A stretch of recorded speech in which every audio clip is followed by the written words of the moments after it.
Okay, so hello guys, welcome back to another episode of Pyrus and Baz Cast, where we bring to you new guest speakers to talk about COVID-19 this year, the Pyrus and Baz Cast 2020. Today we are joined by West Hill Partners, the founder of West Hill Partners, chartered accountancy firm in Norwest, Manny Manjort. Hello, welcome to our show. Hey guys, how you doing? Good, thank you. Good keeping isolated, keeping busy. You're looking sharp, huh? With the virtual backgrounds and everything, we're loving this. The background sharper. No, perfect. So the topic of discussion today is COVID-19 incentives, and I guess the main question is, how do you go about getting them for this year?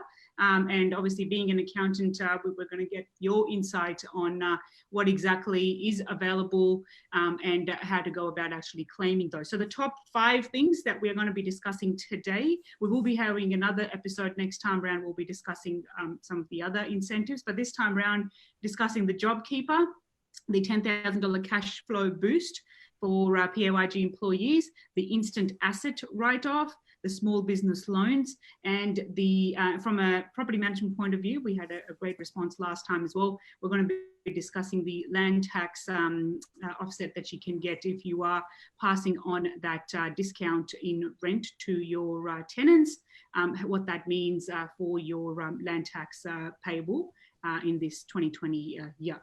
Yeah, so, and we'll also touch on the government initiative business loan that's been offered as well for the affected customers. That's right. Yeah. So I was going to say, look, there's been a lot of information out there, over the past month or so.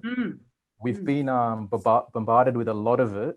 And not only us, of course, the ATO, they've been, and the government as well, having sleepless nights, summarizing all this legislation and then obviously summarizing it, for us, as the accountants and other professionals. I guess, people say there's a variety of options to choose from with all these grants and subsidies that are in place. And like you said, we'll touch base on the major ones. Now, the first one that you mentioned, the JobKeeper. Yes. You like that word, Gurdeva? JobKeeper. Because you're a goalkeeper as well. Yeah, look, this has been confusing as well. You've got the JobKeeper and the Job Seeker, yeah? Yeah, there's two things that people are big confused about. So the JobKeeper is through the ATO where you're trying to keep your employment or save your employment. And then you've got the Job Seeker where you're seeking employment. So you don't have a job, you're actually going out there and looking for employment. So that you go through Centrelink. So we'll touch base on the JobKeeper because that is being administered through the ATO. And that's where we have to play a major role as accountants. So the JobKeeper, look, to put it in simple terms, it's basically the government's funding employee wages for small businesses. I think that's the best way to put it. They have come up with a set amount, which is $1,500 before tax. And I say that again, it's $1,500 before tax that the government is handing over basically to small businesses who can use that money then to pay employee wages. Now, obviously, the money that you're getting from the government, the $1,500, you'll have to pass all of that on to your employees. Okay. Whether previously, taxable payments. Yes, they are taxable payments. Like I said, it's before tax. Just want to add here, look, the idea is during this whole crisis and struggle, so you don't get rid of your employees, you keep them on board, you maintain that relationship with them, even if they're not doing so much work. So after you do come out of this crisis, they can still be with you, your employees. So the $1,500 has to be passed on to your employees before tax. If the employees were earning less than the $1,500 on an average basis, then you would still pass on the $1,500. So, which means they end up earning more. Okay. Better off. It's a huge incentive. It's equivalent to like $40,000 of annual income. So if the employees were earning more than $1,500, then you still only pass on the $1,500, but that, again, that's some help available. Now, the question we've been asked around this is, obviously there's eligibility and eligibility from an employer's perspective and eligibility from an employee's perspective that we have to look at. But I just want to add, because Gurdev mentioned, you know, is it before tax? It is before tax. Superannuation is the question that we've been asked. So do you pay super on the $1,500? Yes, you do. But if the employees were earning less than the $1,500 beforehand, then you only pay super on what they were earning before. The extra money that you're getting as a reimbursement on top of the initial average wage for your employees, there's no super applicable on that. So super is applicable in the same way as it was before you got these incentives on board. Touching base on, like I said, eligibility from an employer's view. Now, you must have been carrying on a business on the 1st of March, 2020. Okay. And you must have had at least one eligible employee on the 1st of March, 2020. Okay. So, I mean, that's fairly easy and straightforward to understand. The one that has been confusing, we're still getting a lot of questions around it, is the turnover test. Now, your income needs to have been dropped by 30% if you have been turning over less than $1 billion a year. Okay. Your income needs to have been dropped by 30% in comparison to a 12-month period 1 year ago. Okay. So it's 30% for businesses that have been turning over less than 1 billion, 50% if you've been turning over more than 1 billion, and 15% if you classify yourself as a charity. So different thresholds. So there's different thresholds in place. Now, the question we're being asked is, what if you don't have a 12-month comparison? What do you do in that scenario? Because at the moment, all we're hearing is you need to be able to test exactly over 12 months. So what that means is, if you're saying, okay, in April, the month that we're currently in, my income has dropped, then you need to compare this April with 2019 April. Okay. So it's a 12-month period. So from March to 12 months back to the year prior, so 2018. Yes. So you don't actually have to test in April. You can test in May. It just means that then your payments or your eligibility begins from May. You can test in June. You can test in July. Right. Over the next 6 months, whenever you feel like your income has dropped in comparison to the year before, you can, and you only have to test once. So you can do a monthly test or a quarterly test. Say if a particular business satisfies the test in April, then they don't have to keep on retesting for May, June, July, August, or September. So if they test in April, then they are eligible for the next 6 months to receive those payments for their employees. And what is the with the full-time, part-time? There's that, you've got to be able to qualify. Yeah, so I'll touch on that. So we don't forget what I previously mentioned. So if you don't have a 12-month comparison, we're still waiting to hear more from the ATO on that. Okay. So if you've been operating for less than 12 months. If you've been operating for less than 12 months, you don't have a 12-month comparison. You won't even have a 12-month comparison up until September. Then at the moment, they're saying it's the ATO commissioner's discretion to allow it or not, but even they don't have the full clarity around it, and we're waiting to hear more on that. So at the moment, we're not promising anyone that's been operating for less than 12 months for businesses that are. And is this payment ongoing for 6 months? Yes, that's correct. It starts 6 months if you start from the 1st of April, which is when it came up. But if you don't test in April, you want to test in May, then your payments will start on the 1st of May. Then you've got 5 months of those payments coming in. Okay. Just depends when you feel, okay, according to your calculations, okay, I've had a drop now. That means I can apply now, Obviously, the earlier you apply and the earlier you test positive for the 30% fall in turnover, then, you've got the 6 months there to cover. And Anmol just mentioned eligibility from an employee's point of view. Okay. So the employee has to be I've got it written here, a permanent resident or a citizen of Australia. They need to be on, or they can be on a protected special category visa, which is the 444. So you can check with the immigration, the 444. I think that's for New Zealand citizens. Okay. Casuals are also eligible, as long as they have been employed by your employer for at least 12 months. Okay. Yeah.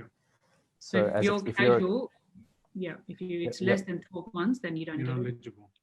Yeah, basically you're not. And I also read somewhere that if you're a casual with a particular employer, but you're a permanent employee somewhere else, there are those cases as well, where you could be a permanent employee, say on weekdays with a particular employer, but then on the weekends you're working casual with someone who is eligible for this. So I have read somewhere that casuals must only choose their permanent employer if they are permanent elsewhere. Okay. If they're not permanent elsewhere. Okay. Yes. So if you're a casual and you're permanent elsewhere, but you're a casual with a particular employer, then you would need to approach the permanent employer to test for eligibility. Okay. So if the employer said goodbye to you before the 1st of March, and you're off the books before the 1st of March, then no, you are not eligible for this scheme. If you were stood down after the 1st March, but you were still employed on the 1st of March, the employer can actually rehire you under that scheme. Okay. Okay. Yeah. Right.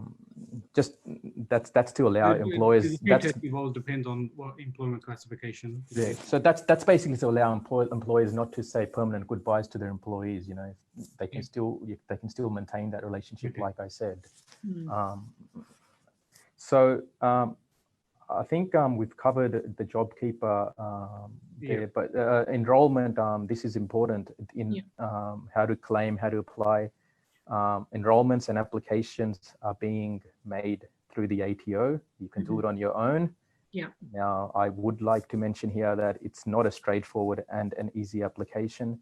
So it would make sense to do it through a professional where you'll be in safe hands. That's right. So it's through Service New South Wales. So it's through the ATO. ATO. Website. Yeah. So businesses that want to do it on their own, they have the business portal that they need to apply through.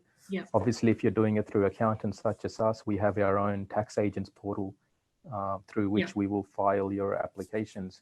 Now, the first step is enrollment, which has begun as of Monday this week. Okay.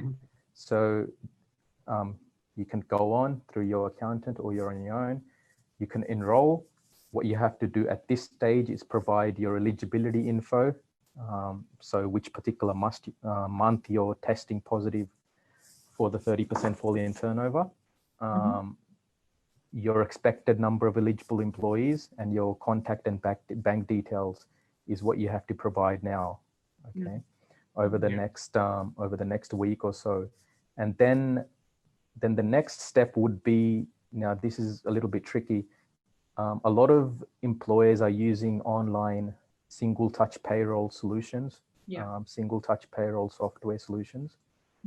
If you've been using those, then you need to talk to your software provider if the JobKeeper functionality is available through single touch payroll. So what I mean to say is you need to actually go in the single touch payroll and select your employees for whom you would like that JobKeeper payment. If you don't have single touch payroll, then you have to do it manually, like I said, through the business portal or through your tax agent's portal. But the manual functionality begins from the 4th of May. Okay. That's the piece of it. They haven't updated the online platforms yet. So if you want to do it, it's all through automatic. I had an email come through from Xero yesterday. Did you? Okay. Yeah. So they've done their integrations. So Yes. So zero is, one of the famous ones. They're highly preferred, so they would have done something quickly. So yeah, so if you're using single touch payroll, you can actually go in and submit your enrollments, select your employees. Employers do have to get their employees to fill out nomination forms.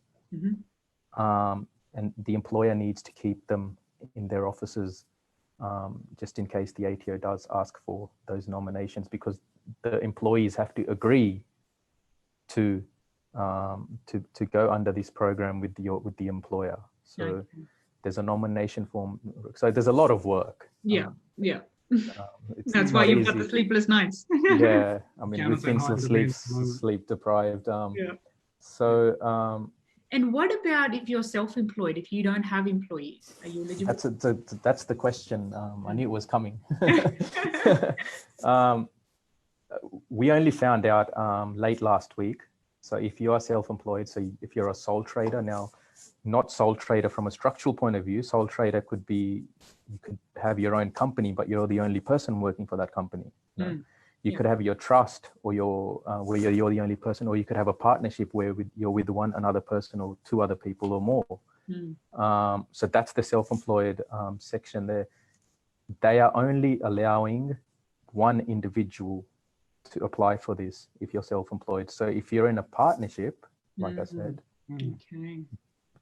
the two of you, the three of you, the four of you, however many there are in the partnership, all of you can't get it. You have to nominate only one person, and they are calling it the eligible business participant. That's the terminology they're using for self-employed. So, but look, if those other partners or those other owners of the business along with you, you're showing them as employees on the books otherwise, then you've got the option there to do it, to enroll them as employees. Okay. So, but if they're not employees and they're just owners, then only one owner can apply. So that's there to answer your question. So any questions around that, JobKeeper?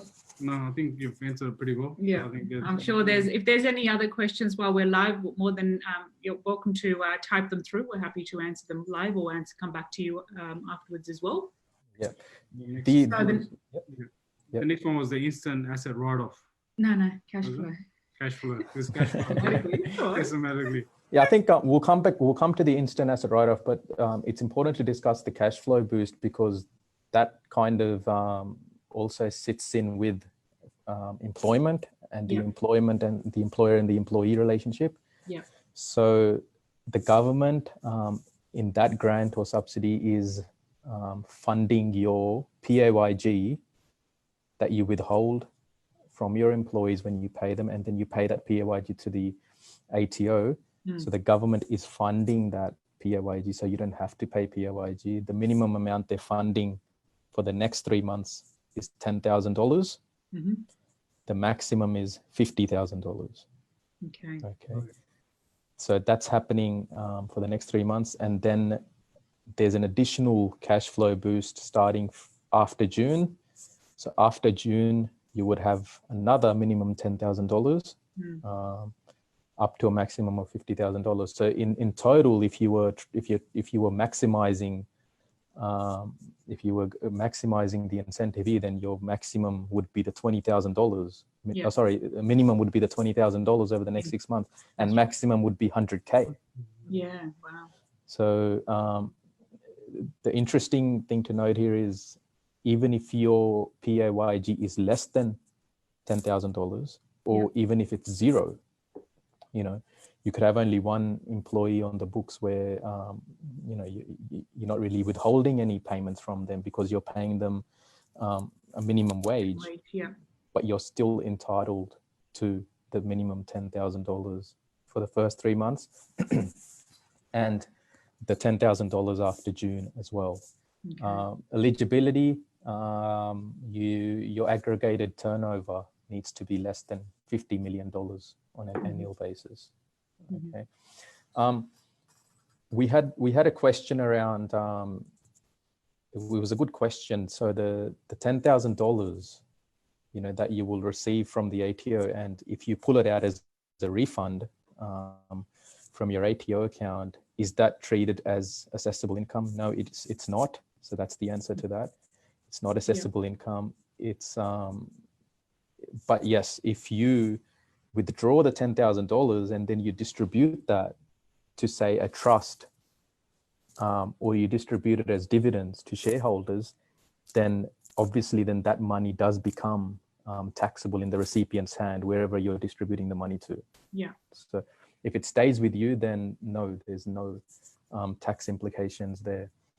Look, businesses are, coming up with, I thought I should mention this, businesses are coming up with schemes here and there, to how to, if they're not eligible, but how to do certain things to become eligible, So what I mean to say is, like, if you're trying to artificially restructure, or you're trying to arrange your business in a way where you meet the eligibility criteria, the ATO is going to come pretty hard on that. Absolutely. So it's important to mention that you make sure you're doing the right thing, and you get it clarified by a professional. And one thing I do want to add is, if you're not basically, so away from these two, JobKeeper and the cash flow boost, if you're giving incentives otherwise to your employees because that you're struggling, your employees are struggling, they need some extra cash, or they need some extra benefits through this crisis, make sure you also clarify that with a professional, because whatever extra payments or extra incentives you do intend to give to your employees could be up for fringe benefits tax. Right. Okay. So because they may be considered a fringe benefit, and then you'll get stuck in that situation. So it's important, to get some advice around that. So you cover everything. I think the bottom line is that seeking the payments, the cash flow, the JobKeeper has to be done through a professional to do it the right way, to make sure. Yeah, look, I've had a number of calls even from my clients who are thinking of doing it on their own. We will provide advice to them over the phone, or we could catch up with them to provide some advice. But again, there's only limited advice or limited interaction we could do if they are doing it on their own, and you could get it wrong, basically. It's important that you read up on it first, or consult us, or just completely do it through an accountant to make your life easier. Because everything is just so new, I think it's best to just consult a professional to do that for you, as opposed to taking the chance. Yeah. I mean, even us as accountants, we've been a little bit, confused over the past 2 weeks. There've been questions we haven't been able to answer because we don't have the answers. I mean, I've attended chartered accountants conferences, webinars online, some of ATO webinars online. I threw questions at the experts there, and they did not have answers to everything, because apparently the legislation that was passed in Parliament, it's a huge document, and it does take time summarizing, and the ATO website's being updated every second, I would say, with more and more information. Yeah. Very good. Okay, so and then moving on to the instant asset write-off. Yeah, that's a good one, isn't it? So more of a reason to go out on a shopping spree. Yeah, it's good, but again, it's completely timing. You'll be able to get the benefits this particular year, but then you may miss out on the benefits in the future years because you're trying to claim everything this year. But claiming everything this year would or might make sense, because like we know, people are struggling and they do want to minimize their taxes ASAP, instead of waiting the next number of years to spread those deductions. So the instant... And it also puts money back into circulation. Of course, the retailers are the ones that are also struggling. So if you're going out there spending, you're then, making the world go around. Yeah. I mean, it's a domino effect everywhere. So, so the instant asset write-off, now you could write off or completely deduct in total the amount of the cost of an asset that you've purchased. if the asset costed up to $30,000, okay, that's what the initial figure was. It was $30,000. It has been increased to $150,000. Wow. So there you go. There's a new Merc or a BMW. But I think with motor vehicles, it can only be written off up to the value 57. Is that right? Yeah, I was going to touch on that because we've had this question, you know, people are calling up, can I buy a new car? Can I buy this? Can I buy that? You know, you can buy motor vehicles, you can buy cars, but if they are passenger vehicles that you're purchasing under the company, then they are subject to the depreciation limit of $57,000.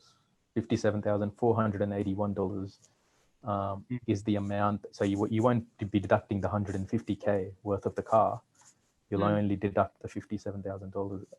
Then someone asked me, okay, what if you then 6 months later sell that motor vehicle?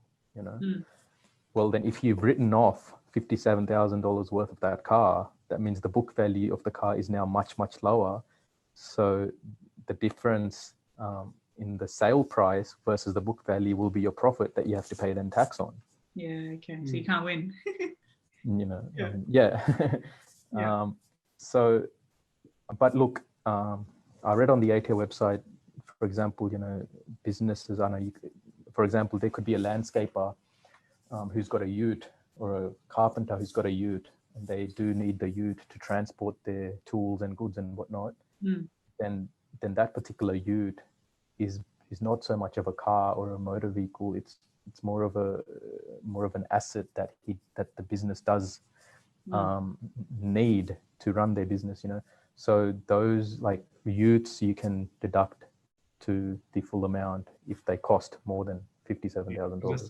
Okay. Yeah. Okay. So passenger vehicles up to 57,000 only, and for those that are used for business, the full amount. Yeah.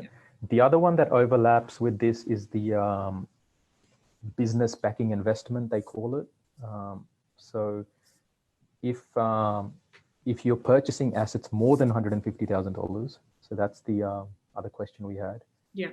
Then is there any allowance on those assets? Yes, you're able to deduct 50% of the cost of those assets if they're worth more than $150,000. So you can deduct 50%. You can't deduct 100%. Yeah. But that's you know, that's a huge incentive there as well. Wow. And it's a 15-month incentive. I think they're doing it up to June 2021. Oh wow. Okay. Yeah.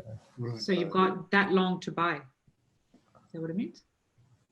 Yeah, I need to double check if that also applies to the $150,000. But yes, it does apply to assets costing more than $150,000. You've got the next 15 months to deduct 50%. Yeah, because if it's, for example, you know, if it's it needs to be ordered and it takes time for it to be delivered, I guess they're probably allowing for that also. Of course. Yeah. I mean, there could be, you're right. There could be huge plant and equipment that takes time to order, deliver, and install. Yes. Yeah. So that's the instant asset write-off. I forgot to mention after we spoke about the cash flow boost. Now, it's interesting to note that the state government is also doing their job to help small businesses. The New South Wales government, and we need to check whether it's happening elsewhere in other states as well, but the New South Wales government is also giving up to $10,000 separately from the federal government incentive. They're giving $10,000 for businesses that have lost 75% of their income across a 12-month period. Wow. Okay. So in that case, if you are one of those, you could be benefiting $10,000 in the cash flow boost on a federal level. Yeah. And then you could apply for the $10,000 at a state level, and the state applications are done through Service New South Wales. Okay. But that has to be demonstrated over a 12-month period. Of course. So that can be only applied next end of the year, then, if that's a case for a certain business owner. No, you can start applying now through Service New South Wales. They will ask for your income. Say if you applied and you mentioned that, okay, this April I've lost 75% of my income compared to the previous April in 2019, you know, they will ask for your 2019 income for April and then actually check whether you have actually lost 75% or not. You know. Interesting. Yeah. So that's a state government, and it was important to mention that. But I'm still in the process of checking whether the incentive is available elsewhere in other states as well. New South Wales, it is, yeah. Yes, it is. Wow. Yeah. There's plenty of money being handed out there. Yeah. Yeah. Look, they're saying it hasn't. This hasn't been done ever in Australia's history. That's right. It's a big stimulus package. Yeah. So.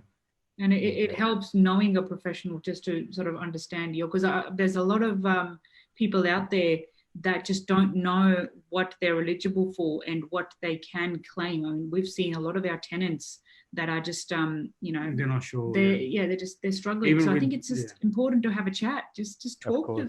Even with freezing mortgage repayments, people aren't aware of the interest accumulating, pay more. That's right, of the consequences of making those decisions. So it's it's one thing to know that this is what is available, the incentives, and another to actually. Yeah, there's lots on the shelf, and it's like going out and claim it right, and you know what you're getting yourself into. It's like going out and shopping for subsidies and grants. You know, there's just a lot out there. Like you don't know which one to choose. Whether you can choose one, you can choose 2, 3, or what. You know. Yeah. What can you? Yeah. Because you could be satisfying eligibility for one particular subsidy, but then you could be missing out on the other one. So it's important you dig deep and talk to someone and see where the benefit is for you. Definitely. Yeah. There you go. And now talk about the small business loans. Going on to the small business loans. So the 250K that's been offered backed by the government. So that's over a 3-year period. For the first 6 months, they don't have to pay any mortgage repayments. But as like a normal residential home loan, they will have to defer that interest and put it on top of the 2.5 years. So at the end of the day, you will be paying the interest back to the bank. Interest on interest. Yeah, but you won't be paying it for the first six months. The eligibility is up to 250K. You can borrow, but in most instances, what we are seeing is significantly less than that. Because say if the bank is going to grant you $250,000 to pay that back in 2.5 years, that's a significant amount of money. So that $250,000 can only be used for wages or rent, not like business fit out, property, plant, or equipment as well. Yeah, it's working capital, I read somewhere.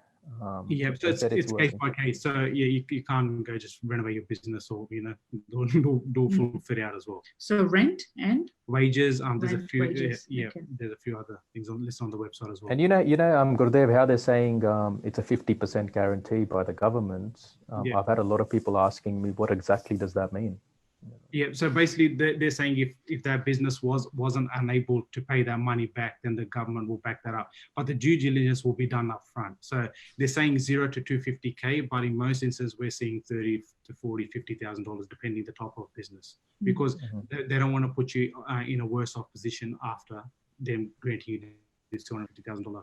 So if you can't pay it back. If you can't pay it back, then they're not going to grant it in the first place. So and they're going to be asking for financials as well. So it's going to be done as a full proper loan application. Yeah. Before they grant the loan.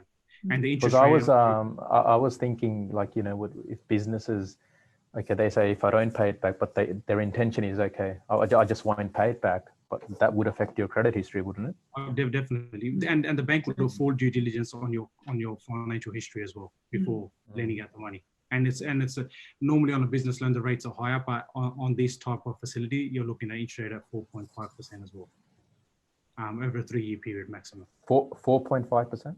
4.5%, correct. 4.5%. Yeah, per annum. Yeah. So, and it's it is unsecured finance. Unsecured finance, correct. And it's done through if you got a banker or broker, they can help you do it. Some banks are offering it to existing customers only, and not to new customers. So depending which bank you go to and what your situation is. Okay, so there's another conversation with the professional. There's another facility. So there's a lot of options available out there for clients out there. I think you just got to pick and choose the right one. Yeah. Before you proceed, look, you could be eligible for quite a lot of them. But I think at the end of the day, you got to do it right and do it professionally. Yeah. Yeah, definitely. Yeah. Definitely.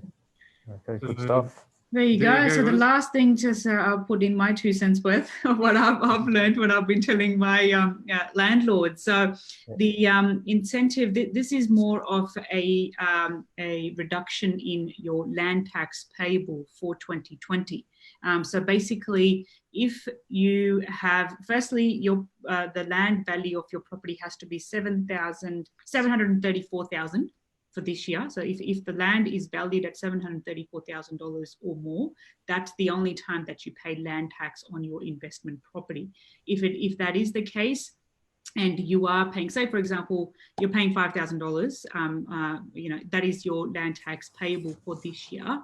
If your tenant has been impacted by COVID-19 and had experienced a 25% reduction in their income due to COVID-19, they can prove that, then you're passing on a discount in rent, a portion of rent which will not accumulate as debt in the future. So it's not something that the tenant has to repay back.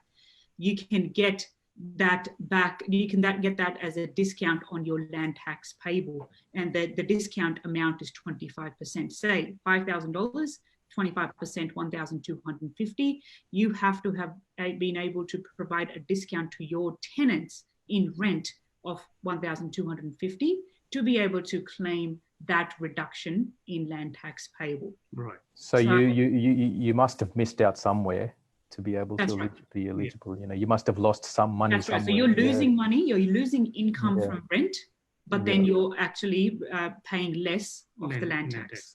Yeah, that makes sense. Yeah.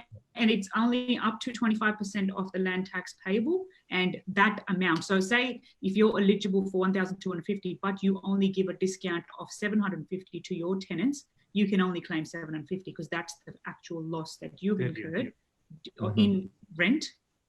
That you passed on. So this is, a good time because, when we're hearing both sides of, from landlords' perspective and from tenants, the tenants are concerned about going into perpetual debt after, their employment recommences.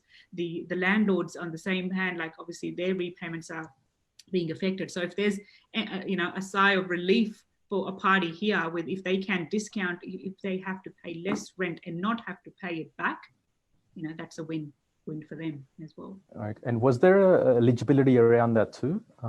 So the eligibility is that as long as there's, the property is an investment property, that it is land tax is applicable. The value is $734,000, and the tenant has had a reduction directly due to COVID-19, and you've passed on a discount to the tenant for that. So it won't be applicable to vacant land. Not to vacant land. You have to be. Has to be an investment property generating income. Okay. Yeah, because you wouldn't really be losing money on vacant land. That's right. So to say, because it's exactly. There's So that's a good one for landlords. Perfect. Well, there you go. Well, there's lots to cover. Thank you so much for that. I'm sure we'll have you back on again, and there'll be other questions as well that we'll answer. Yeah, there'll definitely be more. I think we've covered the majority of it, but there are bits and pieces still which we won't cover now. Maybe we'll cover in the future. But yeah, it was good talking.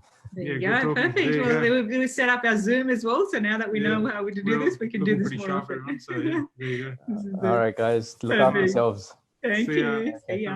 Bye. Bye.